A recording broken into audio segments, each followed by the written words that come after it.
Good afternoon, church. Welcome to Live at 5 with Pastor Rich. We're taking a little bit of a different approach. This Live at 5 and the next four are going to be a little bit differently structured, and there's going to be a little bit of a different format. I'm pre-recording this on Friday, and this will be a premiere that shows up on Facebook. We'll probably also share this on YouTube as well, so that there's a file of it. But we're taking this new approach for a couple different reasons. I wanted to be able to cover some information with you and be able to share with you just some next steps that are taking place, and to do that in a constructive way, and to get ourselves in a position to really understand where things are going and how we are preparing for some of the next steps in the life of the church, and what that looks like.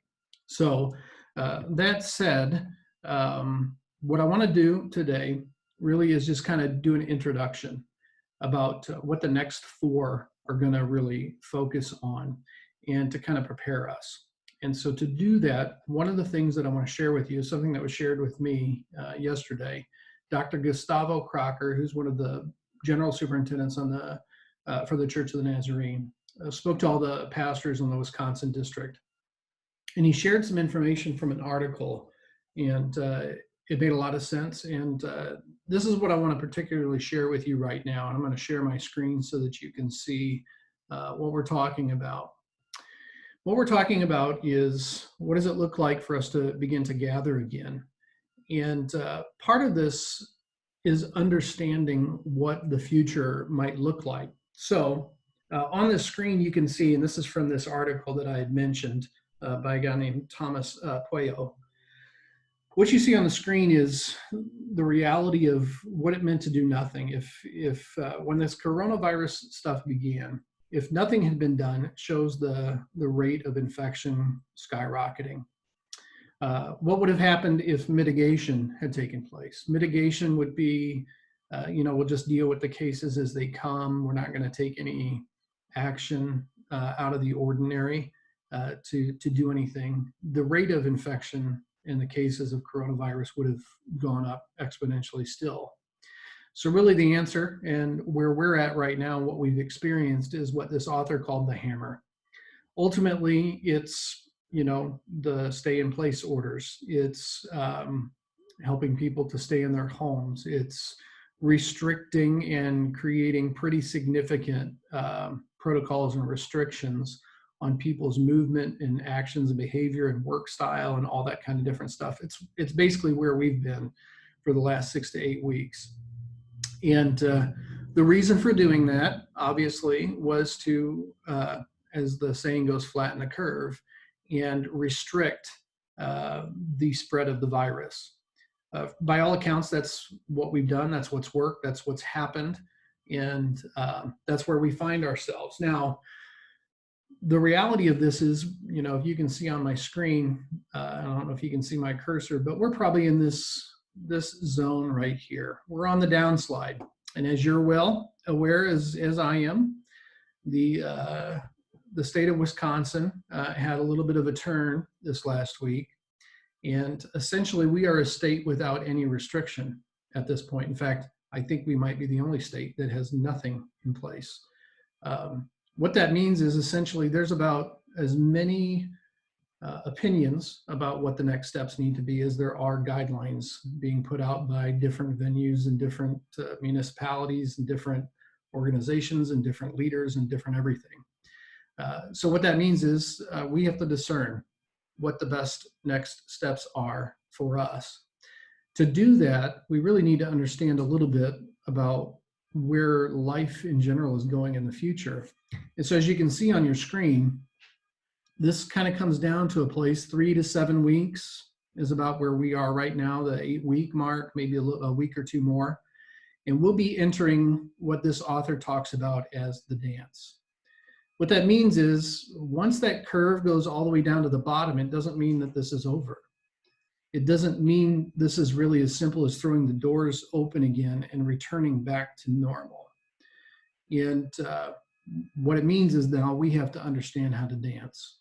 What does it mean for us to engage in the next really 3 months to 12 to 18 months, what does it look like for us as a church to operate in the midst of this? We need to learn the dance, and we need to perfect certain aspects of this dance so that we can continue to move forward as the church.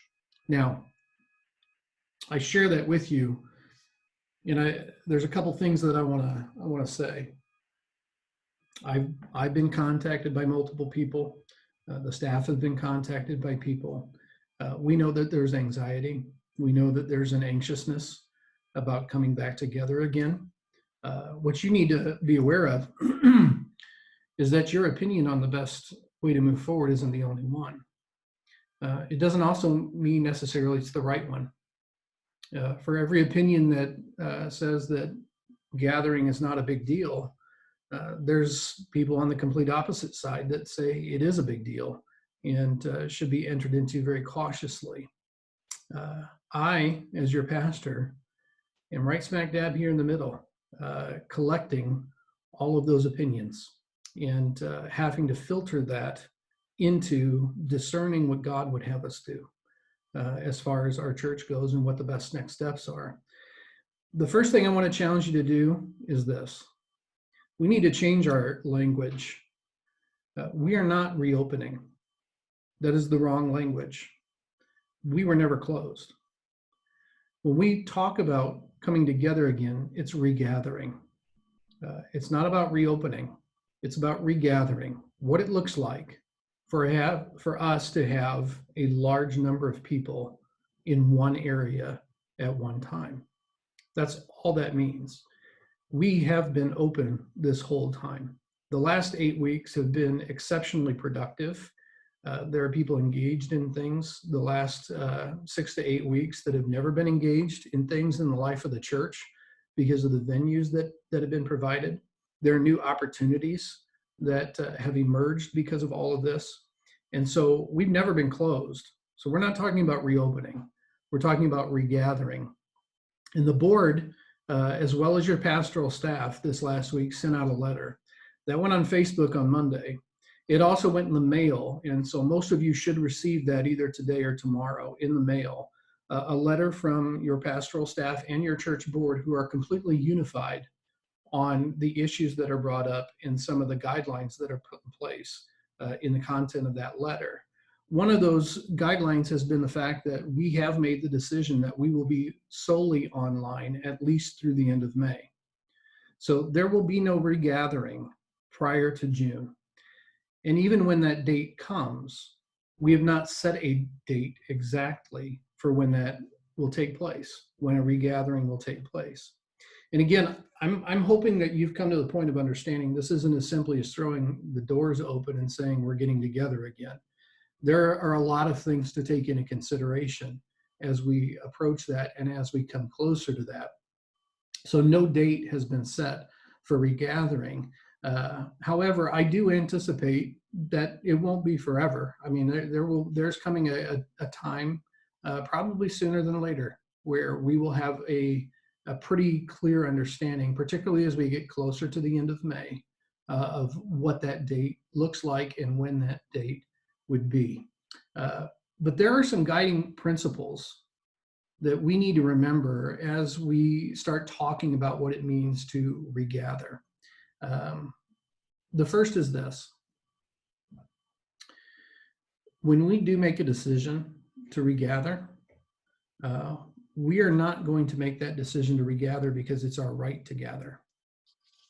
That is not why we choose as a church to gather, because we have a right to. We are not going to regather so that we can make a statement about our liberties. We are going to gather because it enables the fulfillment of the mission of the church. That's the only reason. That is the only reason.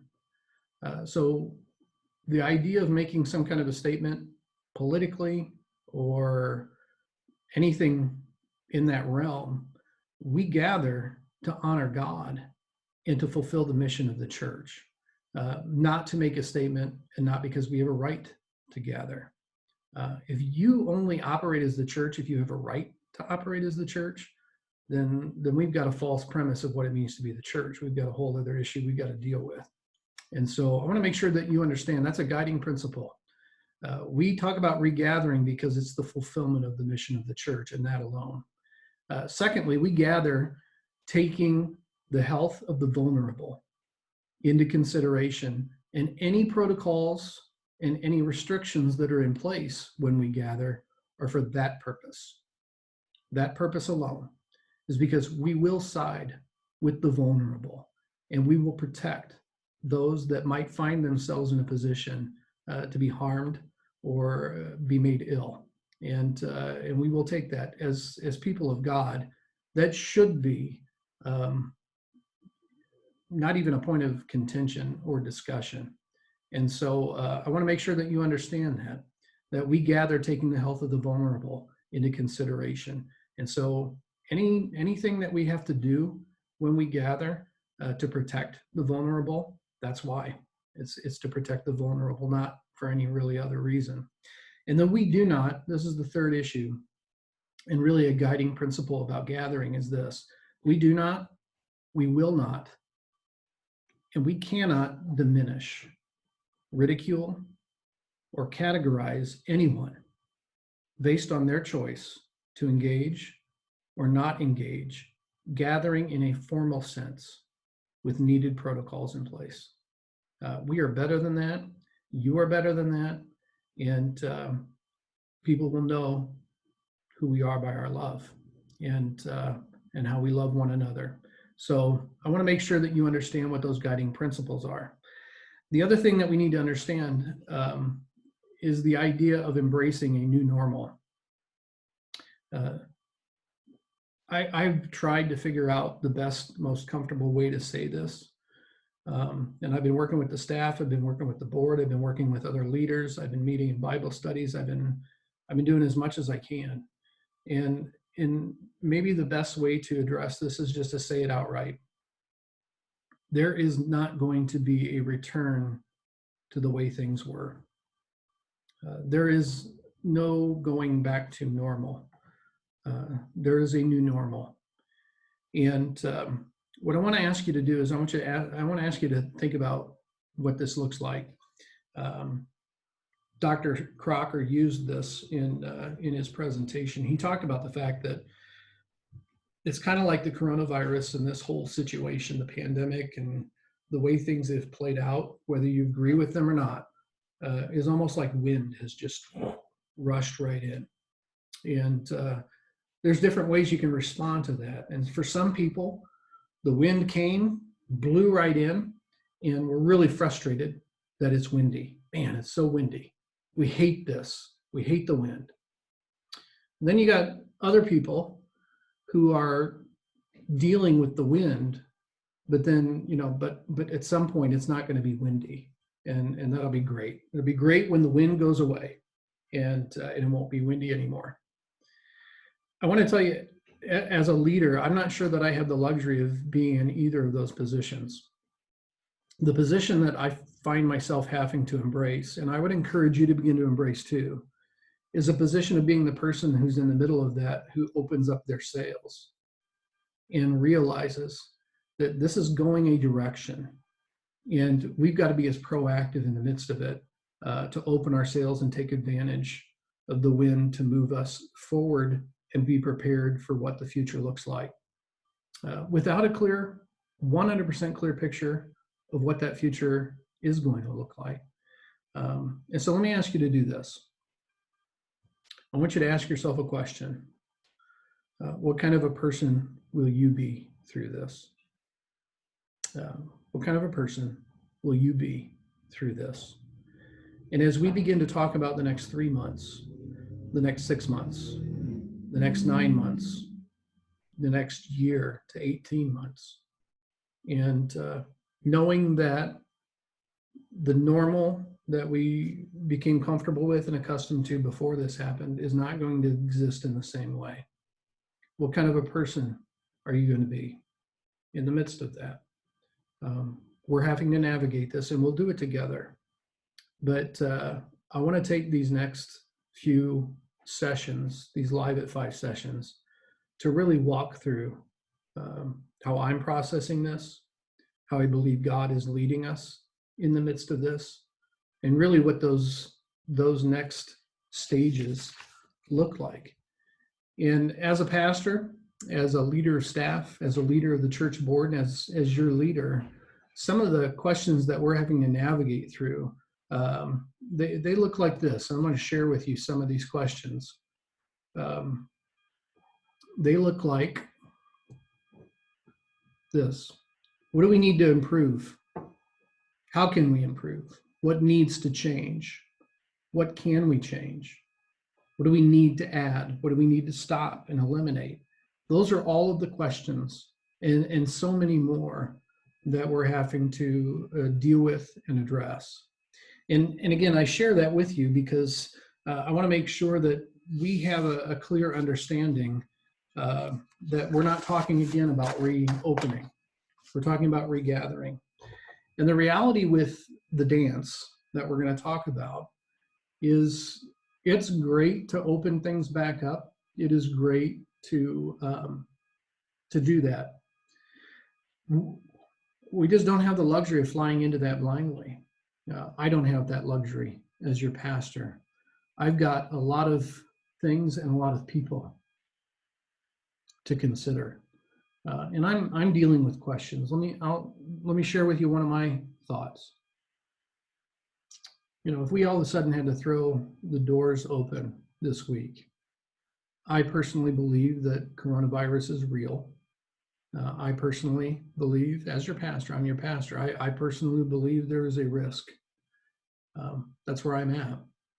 I have to take those things into consideration, and I'm taking that into consideration for my family as well. I'm no different than anybody else who's had to deal with any of these things. We have questions about jobs.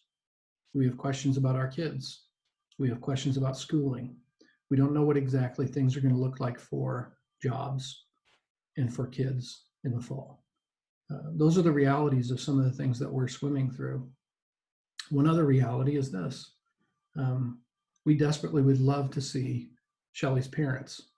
We've been scheduled to spread my parents' ashes in Illinois in the middle of June. And we'll be getting together with my brother and his family, my sister and her family in Peoria, Illinois, to do that. Then the goal was to drive down to Oklahoma to go visit Shelly's parents. Our opportunities to spend time with Shelly's family are few and far between. And many months ago, we said, well, let's take advantage of going into Illinois and drive all the way down to Oklahoma and be able to visit them. Now, as you can imagine, that has implications. We have some decisions to make at this point. And one of the realities is, if we open the doors to exposure, that causes us to have to make different decisions. This is what it means to dance. It means to realize that, hey, we could throw the doors open tomorrow, but that doesn't mean a month from now there's not a spike. That doesn't mean 2 months from now we've got to reverse and pull back. I am trying as desperately as I can as your pastor to seek God's guidance and wisdom in what it means to not just dance myself, but to lead us all through this time. And there's a few things that I want to ask you to do. I've asked you to do a few things already, but ask yourself what kind of a person you're going to be as we dance together.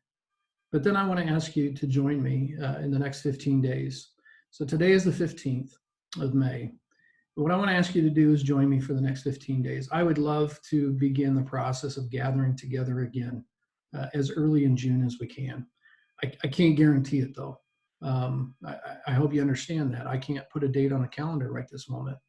But I can tell you we're working towards that, and we're working towards it very aggressively. There are many, many things going on behind the scenes that I'm sure only a few people know about. But we are aggressively pursuing what it means to regather. And so what I want to invite you to do is I want you to pray with me for the next 15 days beginning tomorrow. And at 9 a.m. every morning, I'll post a prayer point on our Facebook page and our Facebook group for the church. If you're not on those, I want to encourage you to do that, to like the Facebook page and ask to join the Facebook group, so that you can be in the loop here. There are a lot of things that have been communicated, and based on a few of the conversations that I've had this last week, there are a lot of people that either are not reading the information or they're missing it. I can't do anything about the fact that things are technological at this point. I can't do anything about that. This is our main means of communication, and we just don't have many options there. So I really want to encourage you to engage, to log on, to pay attention, to engage the different things that you're seeing taking place online. That is not going to reduce in the future. And that's part of my job too, is to get us prepared for some new realities, some realities that are going to take you out of your comfort zone, to have to learn some new things, to learn some new tools so that you can be fully engaged in the life of the church. Those are the options that we have right now. And it really goes back to that question again, when it comes to the wind. Are you the one that just wishes the wind never came? Are you the one wishing for the wind to go away? Or are you going to open your sails in the midst of this and ride this with us? So I want to encourage you to open your sails and ask yourself, which kind of person are you going to be in the midst of this? If it feels like I'm being a little heavy-handed today, I apologize for that. But I also am recognizing that as we come closer to the moment where we do regather, there are some decisions that I'm going to have to make and that we are going to have to make collectively as leadership in the church that might not be very popular for a season. But I figured, I need to make sure that you have information in your hands and that we've at least addressed some of these things in a proactive way, so that so as those things begin to come up, you will have thought through some of those things already. So that said, what's going to happen beginning tomorrow is at 9 o'clock every morning for the next 15 days, I'm going to post a prayer prompt on Facebook, and maybe even just a written prayer. And I want to invite you to pray about some different aspects of what this looks like to get our hearts in the right place when it comes time to re-engage in an in-person type of a situation. And I want to encourage you to do that. At the same time, I want to pray for you. On Monday, we are going to talk about what the next 3 months look like in this dance. What does the dance look like in 1 to 3 months? Learning the rhythm, the rules of what it's going to look like. And then next Friday, we're going to talk about months 3 through 6. What do we kind of see happening after we've learned this new way of engaging and living as the church? But then we're going to start talking about some specific ministry models and different aspects of ministry in the church and what that might look like and how it might be a little bit different. Then May the 25th, we're going to talk about months 6 through 9, where we've kind of settled into a new reality. And we're going to talk about what some of the victories I think that we can anticipate seeing will be because of what we're doing and how we're embracing what's taking place. And then finally, on the 29th, we're going to talk about 9 months plus, what this new model of ministry looks like. In the meantime, we still got some vision initiatives. The mission of the church has not ceased, so we're still aggressively pursuing what the future of the church looks like. It's just that the tracks have changed just a little bit, and so we've got to make some adjustments. We've got to embrace some protocols, some things we didn't see coming down the pike, but this is where we're at. I hope you know I love you. You guys are doing a great job. We're just now getting to the place where we're getting to the nitty-gritty here, and the realities of what this means for the life of the church long term are going to start to come to the surface. And so as your pastor, and as somebody who just loves you, I want to make sure that you're prepared. I want to make sure that we're coming from the same place. And we're coming from a place of the love of Jesus Christ.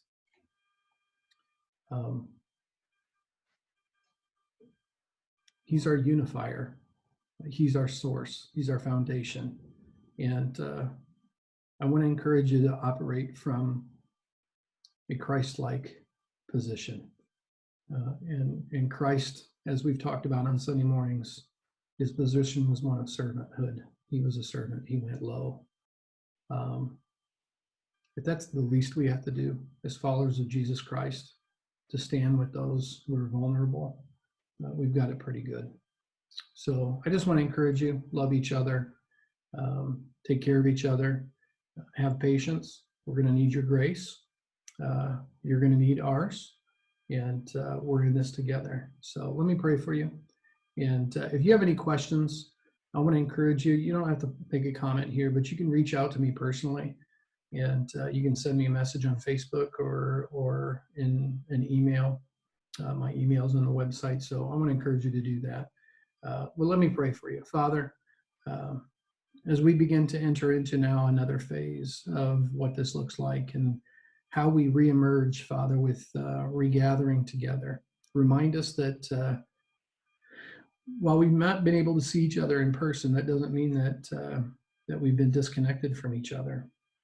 We all have a lot to learn, myself included. And in the midst of all of that learning, I pray that you would give us grace for this journey. And Father, as we embrace this dance that is beginning, I pray that we would do it with grace, and that we would do it with patience and love for each other, and that we would honor you, Father, with every word that we say, everything that we share, every thought that we have. We want to make it captive and present it to you. So would you help us? Give us wisdom and mercy and love and grace. It's in Jesus' name. Amen. May God bless you. Glad to be your pastor, and look forward again to seeing you face to face and preparing for what that looks like as we move forward. Thanks for being the church. God bless you.